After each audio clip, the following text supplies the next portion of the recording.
Shalom saudara-saudara yang dikasihi oleh Tuhan. Sadarkah kita betapa hidup kita sangat bergantung kepada apa yang kita alami di dalam hati kita. Dan apa yang terjadi dalam hati kita sangat mempengaruhi bagaimana kita hidup. Saudara, bukankah hati kita sangat membutuhkan satu dasar yang kuat sehingga meneguhkan ketika kita melangkah dalam hidup kita. Dan dasar yang kuat itu adalah ketika kita mengalami damai sejahtera Tuhan. Salam jumpa dalam program Tuhan adalah Gembalaku. Saudara, hari ini bagaimana manusia mendapatkan damai sejahtera? Saudara, ada pelbagai cara manusia berusaha mendapatkan damai sejahtera itu. Misalnya, manusia mendapatkan damai sejahtera dengan mengandalkan apa yang mereka miliki. Misalnya harta benda kah? Kekayaan? Jabatan kah? Atau mereka memiliki koneksi kah dengan orang-orang tertentu yang dianggap bisa melindungi. Dan mereka berpikir, dengan saya memiliki semuanya itu, maka saya memiliki damai sejahtera. Namun ada yang lain, saudara. Yaitu mereka yang berusaha mendapatkan damai sejahtera dengan kekuatannya sendiri. Dengan pikiran bahwa ketika dia bisa mengendalikan dirinya, bisa menguasai dirinya dengan baik, maka dia bisa mendapatkan damai sejahtera itu dalam hidupnya. Damai sejahtera sangat equal dengan kekuatan dirinya sendiri. Namun ada yang lain lagi. Mereka mendapatkan damai sejahtera dengan berpikir bahwa yang tidak membuat mereka tidak damai adalah yaitu keberadaan dia dikaitkan dengan segala sesuatu di dunia ini. Oleh karena itu, saudara, mereka berpikir, jikalau dia bisa menyesuaikan diri dengan alam ini, harmoni dengannya, maka dia mendapatkan damai sejahtera. Saudara, sebetul damai sejahtera, bagaimana kita mendapatkannya? Dan tergantung dengan apa atau siapa? Saudara, mari kita membaca firman Tuhan. Dari Yesaya pasal 8 ayat 23 sampai pasal 10 ayat yang keempat. Tetapi tidak selamanya akan ada kesuraman untuk negeri yang terimpit itu. Kalau dahulu Tuhan merendahkan tanah Zebulon dan tanah Naftali, maka di kemudian hari ia akan memuliakan jalan ke laut daerah seberang sungai Yordan, wilayah bangsa-bangsa lain. Bangsa yang berjalan di dalam kegelapan telah melihat terang yang besar. Mereka yang diam di negeri kekelaman atasnya terang telah bersinar. Engkau telah menimbulkan banyak sorak-sorak dan sukacita yang besar. Mereka telah bersukacita di hadapanmu. Seperti sukacita di waktu panen. Seperti orang bersorak-sorak di waktu membagi-bagi jarahan. Sebab kuk yang menekannya dan gandar yang di atas bahunya. Serta tongkat si penindas telah kau patahkan seperti pada hari kekalahan Midian. Sebab setiap sepatu tentara yang berderap-derap dan setiap jubah yang berlumuran darah akan menjadi umpan api. Sebab seorang anak telah lahir untuk kita, seorang putra telah diberikan untuk kita. Lambang pemerintahan ada di atas bahunya, dan namanya disebut orang, penasehat ajaib, Allah yang perkasa, Bapa yang kekal, Raja damai. Besar kekuasaannya, dan damai sejahtera tidak akan berkesudahan di atas tahta Daud, dan di dalam kerajaannya. Karena ia mendasarkan dan mengokohkannya dengan keadilan dan kebenaran. Dari sekarang sampai selama-lamanya. Kecemburuan Tuhan semesta alam akan melakukan hal ini. Tuhan telah melontarkan firman kepada Yakub. Dan firman-Nya itu menimpa Israel. Biarlah seluruh bangsa itu mengetahuinya, yakni Efraim dan penduduk Samaria. Yang berkata, dengan congkaknya dan tinggi hati, tembok batu bata jatuh akan kita dirikan dari batu pahat. Pohon-pohon ara ditebang akan kita ganti dengan pohon-pohon aras. Maka Tuhan membangkitkan para panglima Rezin melawan mereka dan menggerakkan musuh-musuh mereka, orang Aram dari timur dan orang Filistin dari barat.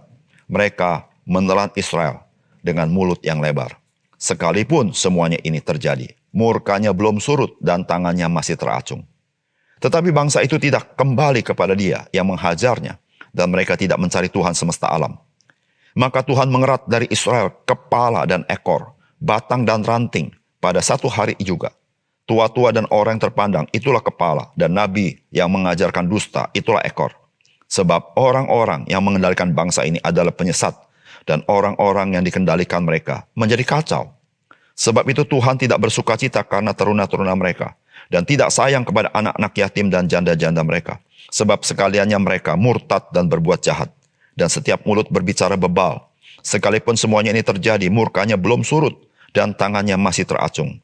Sebab kefasikan itu menyala seperti api, yang memakan habis putri malu dan rumput, lalu membakar belukar di hutan, sehingga tonggak asap berkepul-kepul di atas. Oleh karena murka Tuhan semesta alam, terbakarlah tanah itu, dan bangsa itu menjadi makanan api. Seorang pun tidak mengasihani saudaranya. Mereka mencakup ke sebelah kanan, tetapi masih lapar. Mereka memakan ke sebelah kiri, tetapi tidak kenyang. Setiap orang memakan daging temannya. Manasye memakan Efraim, dan Efraim memakan Manasye, dan bersama-sama mereka melawan Yehuda. Sekalipun semuanya ini terjadi, murkanya belum surut dan tangannya masih teracung.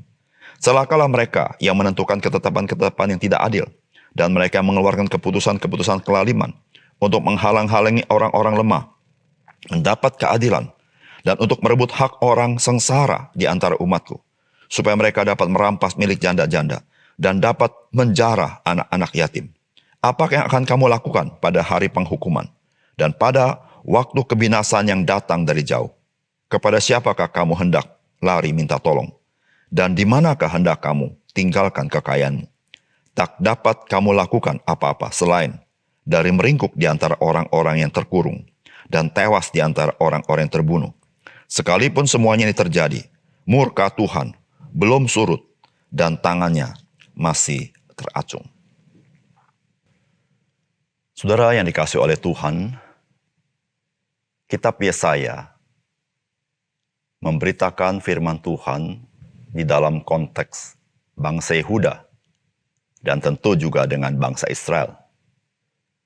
Namun sesungguhnya kitab Yesaya bukan sedang hanya berbicara di dalam konteks sejarah orang-orang Yehuda, termasuk orang Israel. Namun kitab Yesaya sedang memberitakan kemana dunia sedang menuju. Dunia bukan berjalan secara autopilot atau ditentukan oleh manusia, melainkan dunia sedang berjalan di dalam rencana Tuhan. Apakah rencana Tuhan? Rencana Tuhan adalah terkait dengan Mesias. Saudara, kitab Yesaya memberitahukan bahwa Tuhan, Dialah yang mengendalikan segala sesuatu.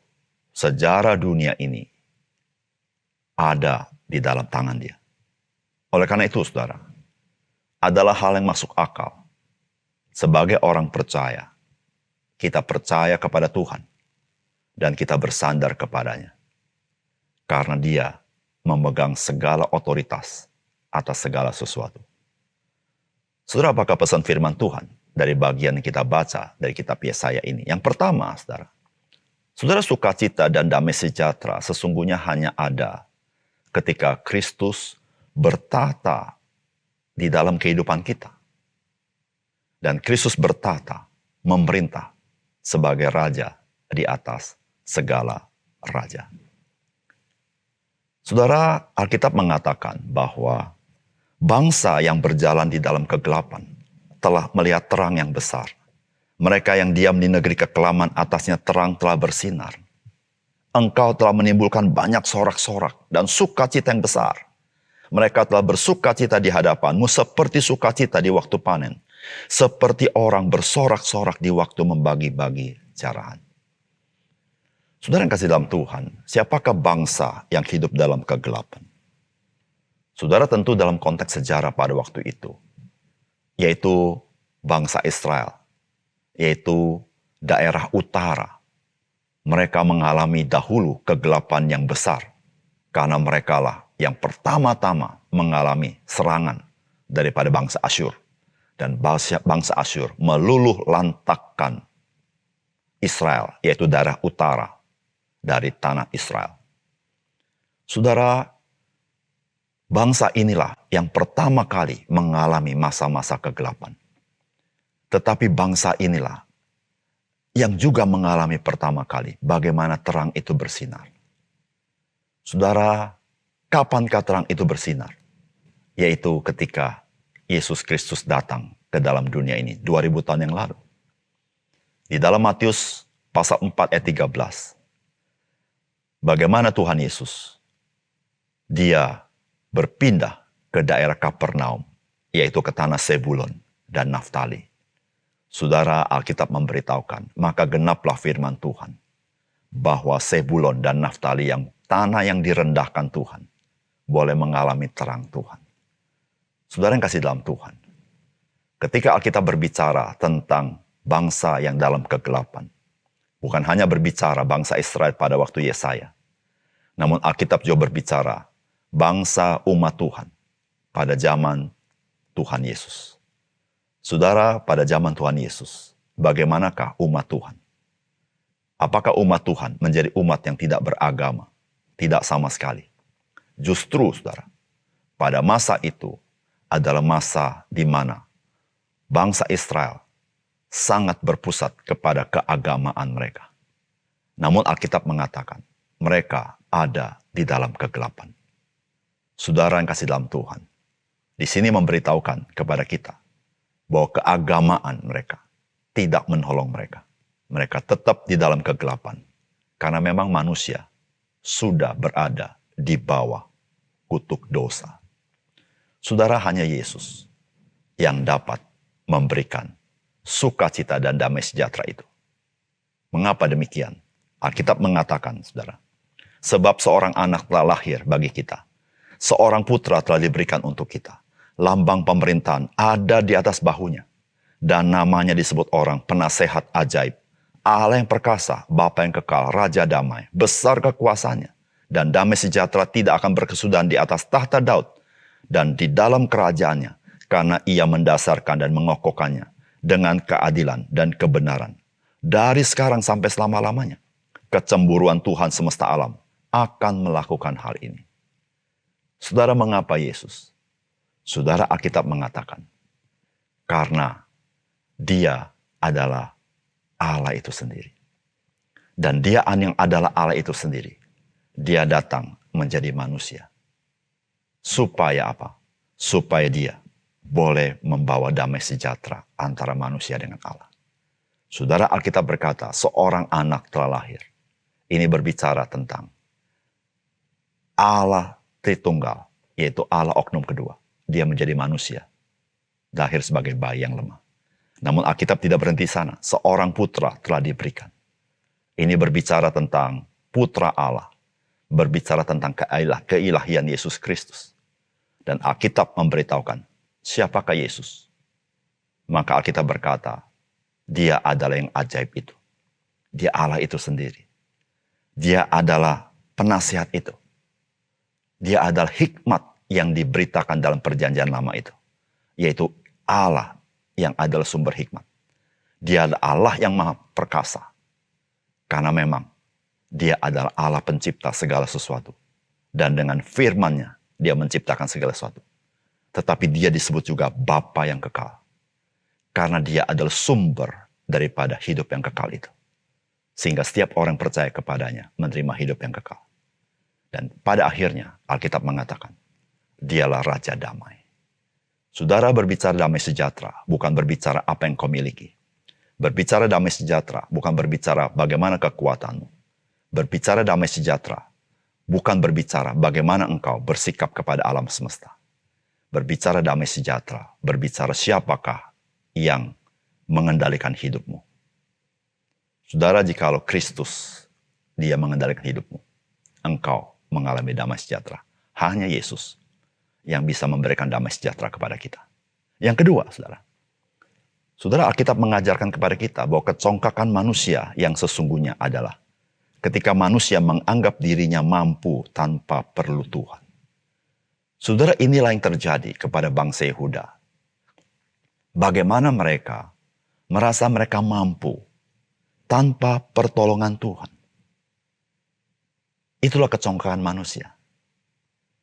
Saudara, kecongkakan ini bukan saja terjadi kepada orang-orang yang belum percaya Tuhan. Namun bisa terjadi kepada kita sebagai orang-orang percaya. Bukankah itu yang dialami bangsa Yehuda sebagai umat Tuhan? Saudara, kita sebagai orang percaya, kita bisa mengalihkan persandaran kita dari Tuhan kepada diri kita. Mengalihkan persandaran kepada Tuhan. Kita bersandar kepada yang lain. Dan kita merasa kita mampu. Saudara yang kasih dalam Tuhan, seseorang yang merasa dirinya mampu tanpa Tuhan, sesungguhnya dia sedang mengalami kebutaan rohani. Karena tanpa Tuhan, saudara dan saya tidak bisa ada sebagaimana kita ada hari ini. Karena siapapun yang hidup di dunia ini, tergantung kepada Dia yang memberikan. Jikalau Dia tidak menyediakan, tidak ada seorang pun yang masih bisa hidup sampai hari ini. Disitulah saudara yang kasih dalam Tuhan. Kecongkakan sejati manusia adalah ketika dia menolak Tuhan dan menolak bersandar kepada Tuhan. Oleh karena itu saudara, marilah kita menjadi orang-orang yang rendah hati dan selalu tahu menempatkan diri sebagai ciptaan dan sebagai orang tebusan yang selalu harus mengandalkan Tuhan dalam hidup kita. Mari kita berdoa. Bapa surga, terima kasih untuk kebenaran firman-Mu. Biarlah Engkau yang berfirman, Engkau sendiri yang memetrakan firman-Mu dalam hati kami. Kami berterima kasih ya Tuhan. Karena hanya satu-satunya yang dapat kami andalkan dalam hidup kami, hanya satu-satunya yang bisa memberikan sukacita dan damai sejahtera, yaitu Yesus Kristus dalam hidup kami. Tuhan tolong kami, supaya mata rohani kami celik, sehingga kami bukan mengandalkan yang lain, tapi kami hidup, tunduk, taat, mengasihi Tuhan Yesus, dan kami mengalami damai sejahtera Tuhan. Terima kasih Tuhan. Dalam nama Tuhan Yesus kami berdoa. Amin.